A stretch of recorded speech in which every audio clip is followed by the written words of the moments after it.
Friends, welcome to Meenakshi talks and sins. சில நேரங்களில் சில மனிதர்கள் எழுத்தாளர் ஜெயகாந்தன் அவர்களின் சாகித்ய அகாடமி பரிசு பெற்ற நாவல் வாசித்து வருகிறோம். என்னுடைய ஓய்வில்லாத வேலைகள், கடமைகள், வேலைப்பளு இதன் காரணத்தினால் என்னால் தொடர்ந்து கொடுக்க முடியாத நிலைமைக்கு வருந்துகிறேன். இன்று எபிசோடு 12 பார்க்கலாம். வாருங்கள், கதைப்போ.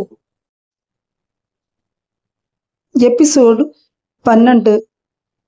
கிரிமினல் லாயர் வெங்கட்ராமையர் தனது வாதத்திறமையால் ஆர்கேவி எழுதிய அந்த கதையை கிழி கிழி என்று எவ்வளவு கிழித்தாலும் அது மறுபடியும் ஒட்டி கொண்டு அவர் மனதில் வந்து நிற்கிறது. ஜராசந்தன் வதம் மாதிரி. அவர் என்னதான் நமது கலாச்சாரம் என்றும் நமது தர்ம சாஸ்திரம் என்றும் நமது ஒழுக்க நெறிகள் என்றும் காரணம் காட்டி கங்காவை, அவளது தாய், நிர்தாட்சண்யமாக அவளது களங்கத்தை பகிங்கரப்படுத்தி அவளது வாழ்க்கையை மூலியாக்கியது சரியே என்று வாதித்தாலும் அவர் மனசுக்குள் அந்த ஆர்கேவியின் கதை பப்ளிக் ப்ராசிக்யூட்டர் மாதிரி எழுந்து நின்று, என் மரியாதைக்குரிய எதிர்த்தரப்பு வக்கீல் அவர்களே என்று நமட்டு சிரிப்புடன் அழைக்கிறது.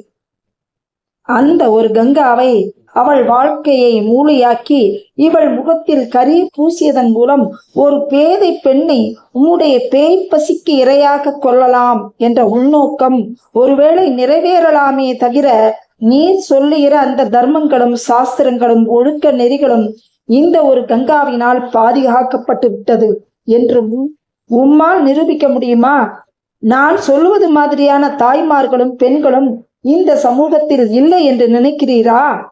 அப்படி மறைத்து கொண்டு வாழ்பவர்களை நீர் சொல்லுகிற கலாச்சாரம், தர்மசாஸ்திரம், ஒழுக்க நெறி எப்போது கண்டுபிடித்து பிரஷ்டம் செய்தது? மறைத்து கொண்டவர்களெல்லாம் மன்னிக்கப்பட்டவர்கள், ஒப்புக்கொண்டவர்களெல்லாம் தண்டிக்கப்பட்டவர்கள் என்பது எவ்வளவு அநீதி! தர்மசாஸ்திரம், நியாயம் என்பனவெல்லாம் ஒருபுறம் இருக்கட்டும், எவனோ வெள்ளைக்காரன் எழுதி வைத்த இந்தியன் பீனல் கோடு சட்டம் கூட அப்ரூவர் விஷயத்தில் சலுகை காட்டுமே. பிராசிக்யூஷன் தரப்பு வாதம் எங்கேயோ திசை மாறி போவது கண்டு வெங்கட்ராமையர் மனசுக்குள் சிரித்துக் கொள்கிறார். இந்த கேஸ்ல விவாதிக்க வேண்டியது நம்முடைய கலாச்சாரமும் தர்மசாஸ்திரமும் எந்த அளவுக்கு கெட்டு போய்விட்டன என்பது அல்ல. அப்படியெல்லாம் தர்மங்கள் என்றும் நியாயங்கள் என்றும் ஒழுக்கம், கற்பு என்றும் இருப்பதாக நம்பிக்கொண்டிருக்கிற ஒரு தாய், ஒரு மகள் தங்கள் தனிப்பட்ட வாழ்க்கையிலே அது சம்பந்தமாக ஏற்படுகின்ற சோதனைகளில் என்ன விதமான கண்ணோட்டத்தையும் செயல்முறையையும் கடைபிடிக்க வேண்டும் என்பதுதான் இந்த கேஸிலே உள்ள சென்டர் பாயிண்ட். சரி, நான் இப்போ கனகத்தையே கேட்கிறேன். கனகம் ஈசி சேரில் உட்கார்ந்து கொஞ்ச நேரம் பேப்பர் படித்து கொண்டிருந்து பின்பு அதையே முகத்தில் போட்டுக்கொண்டு சற்று நேரம் தூங்கி அந்த கதையை பற்றிய நினைவில் கண்விழித்த வெங்கட்ராமையரின் குரல் கேட்டு, சாயங்காலம் அவர் ஊருக்கு புறப்பட வேண்டுமாதலால் ராத்திரி சமையலை முன்னேரத்திலேயே செய்து கொண்டிருந்த கனகம், இதோ வந்துட்டேன் அண்ணா என்று கைவேலையை போட்டுவிட்டு ஹாலுக்கு வருகிறாள். காரியமா இருக்கியா? வெறுமனை இருக்கியோன்னு கூப்பிட்டேன்.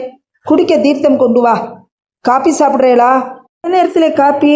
நேரம் ஆச்சே, இன்னும் 1 மணி நேரத்திலே சாப்பிட்டு புறப்பட வேண்டியது தானே என்று கூறியவாறே எழுந்து அவளோடு அடுக்கலைக்கு சென்று அவள் மரியாதையாக 2 கைகளிலும் ஏந்திய தண்ணீர் செம்பை வாங்கி கொண்டு அங்கேயே ஒரு ஸ்டூலில் உட்கார்ந்து கொள்கிறார்.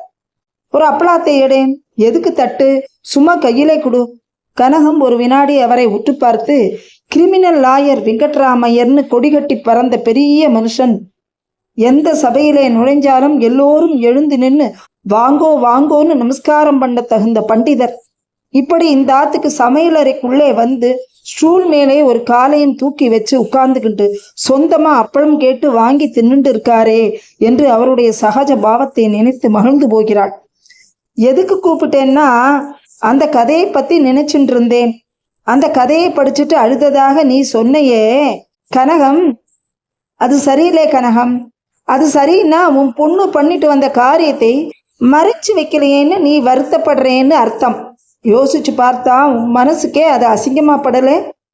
திடீரென்று அவர் சீரியஸாக பேச ஆரம்பித்த கனகத்தை தாங்கிக் கொள்ள முடியாமல் அவள் மௌனமாகிறாள். அவள் முகம் மாற்ற முறுகிறது. இந்த ஒரு வார காலமாய் அழுது கொண்டிருந்த அவளது தனிமை இவரது வருகையினால் இவரது உடன் இருப்பால் அந்த 2 நாட்களாய் தவிர்க்கப்பட்டு இருக்கிறது. இதோ இன்னும் 1 மணி நேரத்துக்கு இவர் போய்விடுவார். போவதற்கு முன்னால் அந்த சுமையை அவர் ஏற்றிவிட்டு போகவும், இவர் போனதற்கு பின்பு அந்த சுமையோடு தனிமையில் தான் அழுது கொண்டு இருக்கவும் ஆகிவிடுமே என்கிற ஏக்கம் அவள் கண்களில் தெரிகிறது. அதை அவர் தவறாக புரிந்து கொள்கிறார். இப்போது தன் மகளுடைய அந்த காரியத்தை தான் மறைத்து வைப்பதற்காகத்தான் இவள் வருத்தம் கொள்கிறாள் என்ற நினைப்பில் குரலில் ஒரு கண்டிப்பும் முகத்தில் ஒரு கடுகடுப்பும் தோன்ற அவர் சொல்லுகிறார். அப்படின்னா நீ என்ன செஞ்சிருக்கணும் தெரியுமா? அன்னைக்கு வந்து நின்னாலே அவள் கையை பிடிச்சுண்டு அந்த பயல் எங்கே இருக்கான் காட்டுன்னு தரன்னு இழுத்துன்னு போயிருக்கணும். அவனை கண்டுபிடிச்சு அவன் எந்த ஜாதியானாலும் குலமானாலும் கோத்திரமானாலும் எதையும் பார்க்காமே அவன் காலிலே தள்ளிட்டு தலை முழுகி இருக்கணும். தலை முழுகிட்டுன்னா அவள் மட்டும் இல்லை, சொந்த பந்தம் உறவு எல்லாத்தையும் தலை முழுகிட்டு எங்கேயாவது தேசாந்திரம் போயிருக்கணும். ஓரளவுக்கு நியாயமா இதைத்தான் செஞ்சிருக்கலாம். அதை மறைச்சு வச்சு வேற ஒருத்தனுக்கு அவளை கல்யாணம் பண்ணி வைக்கலையேன்னு நினைச்சு வருத்தப்படுறதாவது அது விபச்சாரம் இல்லையோ என்று அசூயையுடன் தலையில் அடித்துக் கொள்கிறார். இப்போது கனகம் அழுதே விடுகிறாள். சேலை தலைப்பால் கண்களை துடைத்து கொண்டு, என் குழந்தை 4 பேரை போல நன்னா இல்லையேன்னு நினைச்சு நான் கஷ்டப்படுறேன். எவ்வளவோ தகாத காரியங்கள் பண்ணிட்டு எவ்வளவோ பேர் எனக்கு நிகர் உண்டான்னு இருக்கிறதே நான் பார்க்கிறேன். சரியாவோ தப்பாவோ அவ வாழ்க்கை இப்படி ஆனதிலே எனக்கு வருத்தம் இருக்காதா என்று அவள் பரிதாபமாக கேட்கும் பொழுது அந்த தாயின் மனத்தவிப்பு அவருக்கு புரிகிறது. தான் அவளுடன் அவ்வளவு கடுமையா பேசி இருக்க வேண்டாம் என்று நினைத்து கொள்கிறார். குரலில் சற்று மென்மையை வரவழைத்து கொண்டு சாந்தமாக கூறுகிறார். இப்போது நீ வருத்தப்படுறது நியாயமில்லே. உன் பொண்ணோட வாழ்க்கை இப்படி ஆனதுக்காக நீ சந்தோஷப்பட முடியாதுதான். அதெல்லாம் விதி. அந்த விதிக்காகத்தான் நீ வருத்தப்படணும். உன் பெண் அப்படி நடந்துன்றதுக்காக நீ வருத்தப்படணும். நீ நடந்துன்றதுக்காக ஒன்றும் வருத்தப்பட வேண்டாம். அவள் உன்னை குத்தி காட்டுறாள்னு சொல்லி அழறையே, உனக்கு புத்தி இருக்கா? எவனோ ஒரு கம்மண்டாட்டி பெத்தவன் எழுதியிருக்கானாம் கதை, பொல்லாத கதை. அந்த கதையிலே வரவள் நடந்துக்கிற மாதிரி நடந்துக்கலையேன்னு நீ அழணுமாமோ? ரொம்ப நன்னா இருக்கு. லோகத்திலே 1000 நடக்கும். நாம எப்படி நடந்துக்கணும்னு நாம தான் தீர்மானம் பண்ணணும். உன்னை நான் நேரடியா கேட்கிறேன். நம்ம சாஸ்திரம், தர்மம், ஒழுக்கம், கற்புன்னெல்லாம் சொல்றோமே, அதுல உனக்கு முதல்ல நம்பிக்கை இருக்கா? அந்த கதை எழுதினானே அந்த காவாலி, அவனுக்கு அந்த நம்பிக்கையெல்லாம் கிடையாது. அவன் எழுத்து ஒன்னொன்னும் அதை சொல்றது. உனக்காவது அதையெல்லாம் நம்பிக்கை இருக்கோன்னோ கேட்கறதுக்கு பதில் சொல்லு. ஹலோ ஃப்ரெண்ட்ஸ், இந்த வாரம் எபிசோடு 12 முடிஞ்சுது. அடுத்த வாரம் எபிசோடு 13க்காக காத்திருங்கள்.